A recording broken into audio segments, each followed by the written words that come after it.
তাকদীর নিয়ে প্রিয় ভাইয়েরা বিচলিত হবেন না। আপনার তাকদীরে যা আছে আপনি পাবেন, যা নাই কোশ্চেন কালেও পাবেন না, ফুল স্টপ। আপনার তাকদীরে যা আছে আপনি পাবেন, না পেয়ে আপনি দুনিয়া থেকে যাবেন না, ফুল স্টপ। আর আপনার তাকদীরে যা নাই সারা দুনিয়ার মানুষ মিলে আপনাকে দিতে পারবেন না। এই চিন্তাটা আগে মাথার মধ্যে সেট করেন। এই দুনিয়ার জীবনে আপনার দুনিয়ার বাড়ি গাড়ি, টাকা পয়সা, রিজিক, ব্যবসা বাণিজ্য, স্ত্রী সন্তান, এগুলোকে নিয়ে এত বিচলিত হওয়ার কিছু নাই। আপনার আমার তাকদীরে যা লেখা হয়েছে এর একটা দানা আপনি বেশি খেয়ে পৃথিবী থেকে যাবেন না। আর আপনার আমার রিজিকে যা আছে তার এক চুল রেখে আপনি দুনিয়া থেকে যাবেন না। এটাই চূড়ান্ত সত্য কথা। আপনি ঘুষ খান আর সুদ খান আর দুর্নীতি করেন আর মানুষের সম্পদ আত্মসাৎই করেন না কেন, যতটুকু লেখা আছে আপনার তাকদীরে এর বেশি আপনি কিচ্ছু পাবেন না। আর আপনি হালালে থাকার জন্য যতই কষ্ট করেন, হালালে আছেন, সবজি বিক্রি করে খাচ্ছেন, আপনি ছোটোখাটো ব্যবসা করছেন, মানুষ আপনাকে দাম দেয় না, আন্ডার এস্টিমেট করে, গরিব বলে, ফকির মিসকিন বলে, কিন্তু আপনার তাকদীরে যা আছে আপনি সেটাই পাবেন, এর বেশি আপনি কিচ্ছু পাবেন। হুয়াল আউয়ালু ওয়াল আখির, আল্লাহ পাক প্রথম এবং আল্লাহই শেষ। কুল্লু মান আলাইহা ফান ওয়া ইয়াবকা ওয়াজহু রাব্বিকা যুল জালালি ওয়াল ইকরাম। প্রত্যেকটা বিষয় ফানা হয়ে যাবে, কিচ্ছু থাকবে না। এখন আপনি পৃথিবীতে যা দেখছেন এগুলোর কিছুই থাকবে না।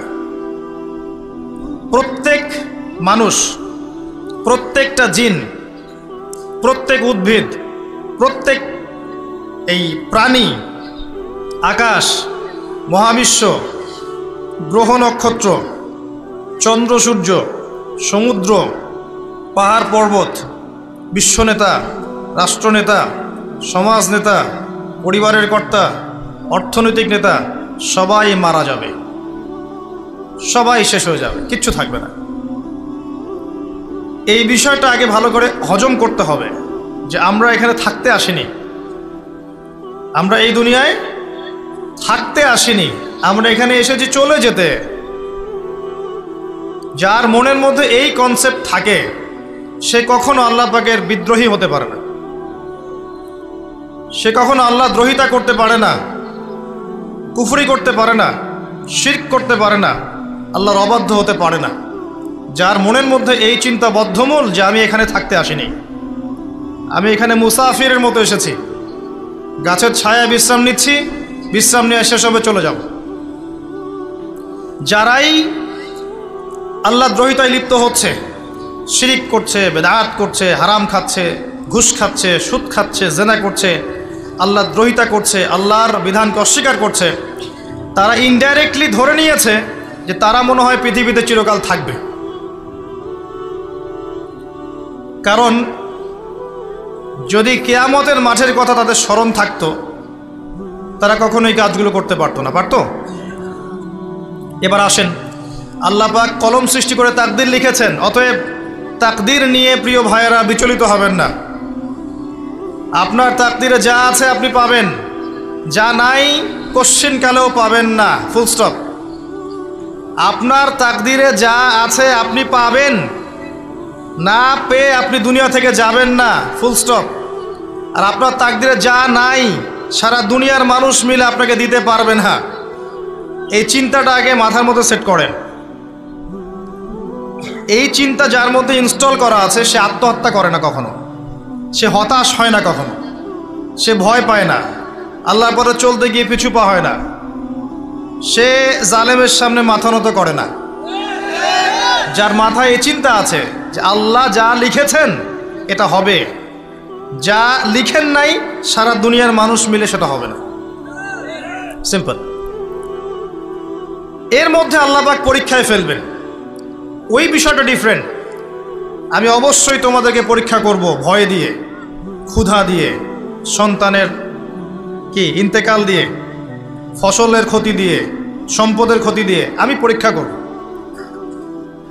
কিন্তু যারা সবর করবে এবং যারা এই কনসেপ্ট রাখবে ইন্না লিল্লাহি ওয়া ইন্না ইলাইহি রাজিউন, এদেরকে আল্লাহ পাক প্রশংসা করেছেন, ইনশাআল্লাহ এরা সফল হবে।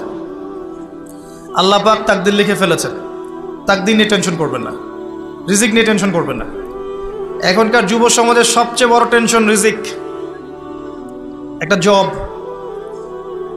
একটা ভালো জব, একটা ভালো ব্যবসা, সে সিকিউরড লাইফ চাচ্ছে। রিজিক নিয়ে চিন্তা করবেন না। আপনার কাছে যে রিজিক আছে এটা আপনার কাছে আসবেই ইনশাআল্লাহ। হয়তো সময় লাগছে কিন্তু আপনার কাছে আসবে ইনশাআল্লাহ তাআলা।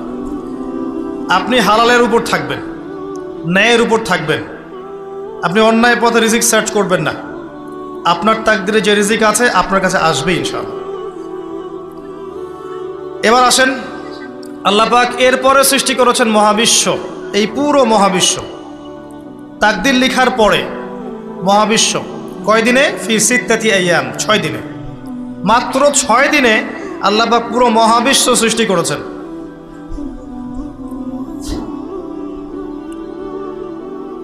হুয়াল্লাযী খালাকাস সামাওয়াতি ওয়াল আরদা ফি সিত্তাতি আইয়াম সুম্মা ইস্তাওয়া আলাল আরশ। সূরা হাদীদের মধ্যে এটা আছে। তিনি সেই আল্লাহ যিনি এই মহাবিশ্ব সৃষ্টি করেছেন 6 দিনে, এরপরে আরশের উপর সমাসীন হয়েছেন। আল্লাহ পাক এর একদিন আমাদের একদিনের মতো নয়, বরং কিয়ামতের মাঠে যেদিন আমরা দাঁড়িয়ে থাকব এই দিনটা হবে আল্লাহর হিসেবে 50,000 বছরের সমান। মানুষ অস্থির হয়ে থাকবে, বিচার শুরু হচ্ছে না কেন। অপেক্ষা করা কাজটা খুব যন্ত্রণাদায়ক, তাই না? কারো জন্য অপেক্ষা করা, অপেক্ষা করে আছেন, 1 ঘন্টা পর আসবে, এলো না, আপনি অস্থির হবেন। 2 ঘন্টা পর এলো না, 10 ঘন্টা পর এলো না, আপনি অস্থির হবেন, পায়চারি করবেন, বই পড়বেন, নাস্তা খাবেন, হাঁটাহাঁটি করবেন, আপনি ব্যাকুল হয়ে যাবেন। অপেক্ষা করা একটা ডিফিকাল্ট কাজ। কিয়ামতের মাঠে মানুষ 50,000 বছর অপেক্ষা করবে, বিচার শুরু হচ্ছে না কি জন্যে। সবাই গিয়ে ধন্না দিবে, প্রথমে আদম আলাইহিস সালাম, তারপরে নূহ আলাইহিস সালাম, ইব্রাহিম, মূসা, ঈসা আলাইহিমুস সালাম। আল্লাহর কাছে একটু সুপারিশ করেন, বিচার যেন শুরু হয় অ্যাটলিস্ট। কেউ কিচ্ছু করতে পারবে না, কারণ সবাই বলবে ইয়া নাফসি, ইয়া নাফসি। দূর থেকে একজনের আওয়াজ আসবে যিনি ইয়া নাফসি বলছেন না, যিনি বলছেন ইয়া উম্মতি, ইয়া উম্মতি। সবাই তার কাছে যাবে এবং তিনি আমাদের নবী মুহাম্মদুর রাসূলুল্লাহ সাল্লাল্লাহু আলাইহি ওয়াসাল্লাম সিজদায় পড়ে যাবেন এবং তার উম্মার জন্য সুপারিশ করবেন।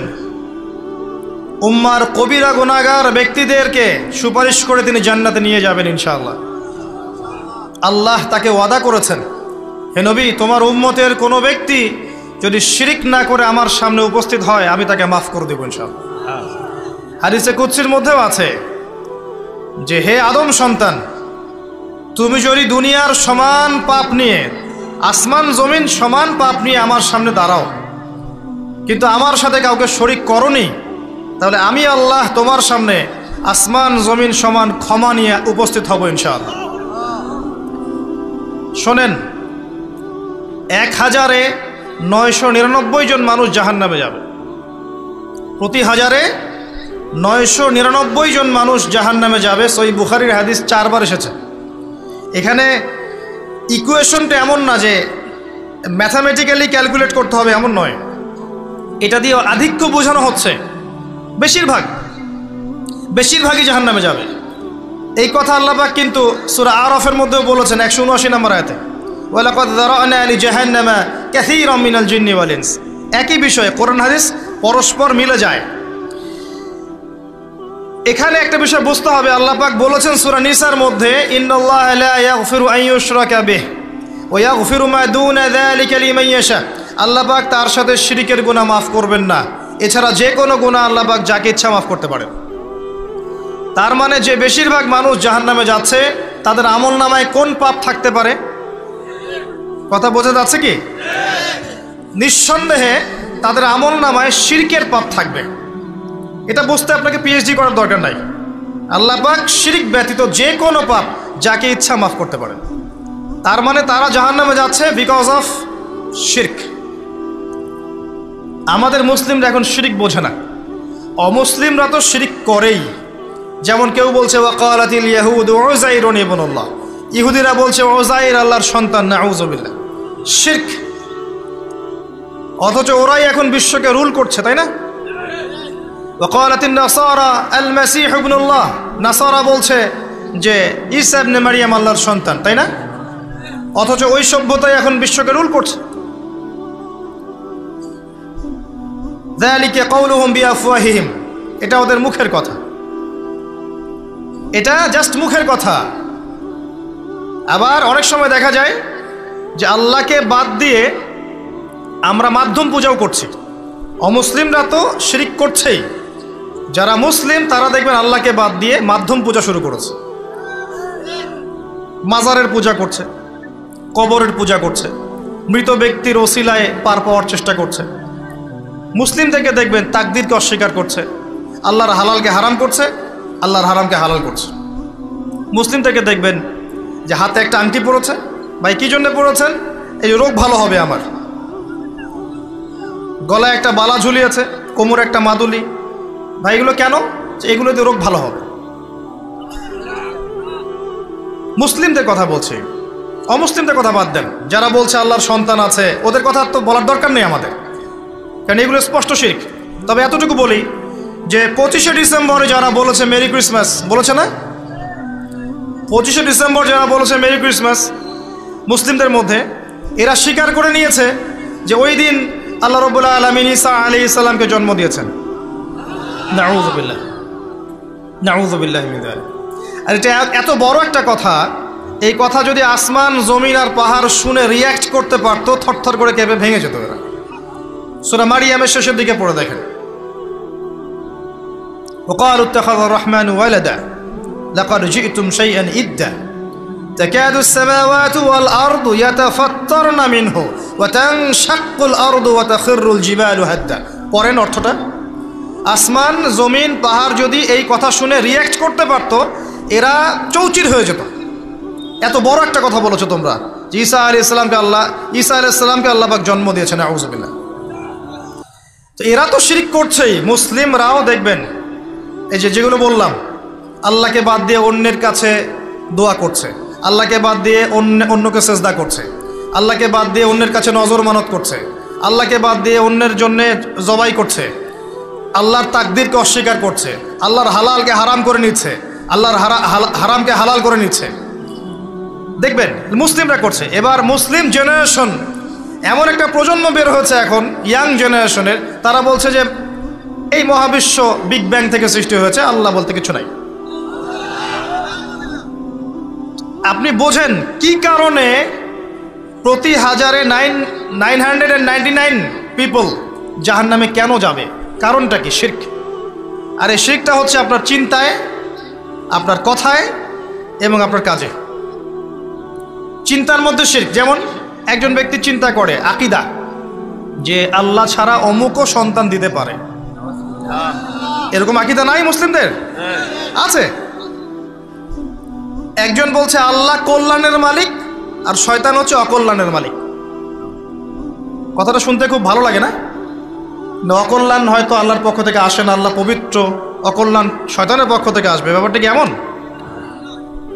ভালো মন্দ, কল্যাণ অকল্যাণ, দুঃখ কষ্ট সুখ সবকিছু কার পক্ষ থেকে আসে? এমন নয় যে ভালোগুলো আল্লাহ দেন, অকল্যাণগুলো শয়তান দেয়, নাউযুবিল্লাহ। এরকম আকীদা আছে মানুষের। কিছু মানুষ বলছে তাকদীর বলতে কিচ্ছু নাই, মানুষ নিজেই তার কর্মের নিয়ন্ত্রণ, শিরক। কিছু মানুষ বলছে যে ভাগ্যই সব, মানুষের কাজের কোনো স্বাধীনতা নাই, মানে ভাগ্যই সব, আমার কাজের কোনো স্বাধীনতা নাই, আমি কলের পুতুল। চুরি করেছো কেন? আল্লাহ তাকদীরে লিখেছে তাই। সুদ খাও কেন? ঘুষ খাও কেন? রিলিফের মাল মেরে খাও কেন? আল্লাহ তাকদীরে লিখেছে তাই। এরকমও কিছু মানুষ আছে। প্রত্যেক পদে পদে আপনি শিরক পাবেন। আপনি আল্লাহকে ছাড়া সেজদা দেখতে পারবেন, আল্লাহকে ছাড়া মানুষ নজর করছে, মানত করছে, কসম করছে, কোরবানি করছে, সেজদা করছে, দোয়া করছে এবং ওসিলা পূজা করছে যে আল্লাহ বাদ দিয়ে অমুকে আমাকে পরকালে পার করিয়ে দিবে। নাউযুবিল্লাহ বলছেন ঠিকই, কিন্তু আমাদের দেশের বহু মানুষের আকীদা এমন। যে আমাকে পরকালে পার করায় দেওয়ার লোক আছে, সমস্যা নাই। শোনেন, পরকালের প্রতিটা সুপারিশ আল্লাহর ইখতিয়ারে। একজন শহীদ, আল্লাহর পথের শহীদ, তিনি কিন্তু সুপারিশ করবেন, কিন্তু তিনি নিজের ক্ষমতায় করবেন না আল্লাহর ক্ষমতায় করবেন? আলেম, হাফেজ, আল্লাহর পথের যারা মুজাদ্দিদ ছিলেন, আল্লাহওয়ালা আউলিয়া মানুষ, নবীগণ, সিদ্দিকগণ, সুহাদা, সুপারিশ করবেন নিজেদের ক্ষমতায় না আল্লাহর ক্ষমতায়? আকীদা স্পষ্ট না থাকলে তখন আমল করতে গিয়ে শিরক হয়ে যাবে। আর শিরক হলেই কি হবে? ওই যে বললাম, প্রতি হাজারে 999 জন মানুষ জাহান্নামে যাবে।